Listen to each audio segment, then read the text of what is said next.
কাপড় ধুতে ধুতে মাথাটা সত্যিই আমার খারাপ হয়ে গেল, কারণ এত কাপড় আজকে ভিজিয়েছি কি বলবো, 4-5 বালতি। তো কালকেও কিন্তু প্রচুর কাপড় আমি ধুয়েছি, ব্ল্যাঙ্কেটের কাভার, লেপের কাভার, ওগুলো সমস্ত আমার ধোয়া হয়ে গেছে। তো এখন শুধুমাত্র মশারিটাই বাকি আছে, আজকেরগুলো মানে ভিজিয়েছি। আর এখানে দুটো এই যে সোয়েটার দুটোও ভিজিয়ে দিলাম, নিরমা বেঁচে গেছিলো অনেকটা ওই জন্য।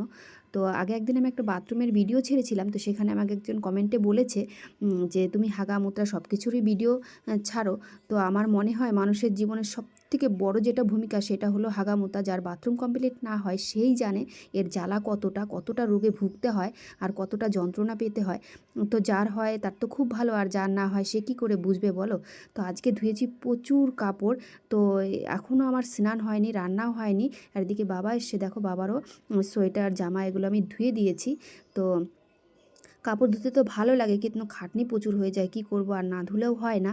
তো জানি না কখন রান্না করব, দুটো সোয়েটার এখনও ভিজানো আছে, সেগুলো ধুবো, তারপরে গিয়ে মানে স্নান করে রান্না করব। আর পিউর পাপা কিন্তু পুজোটা দিয়ে গেছে, যার জন্য মানে রান্নাটা একটু দেরি করলেও কোনো সমস্যা নেই।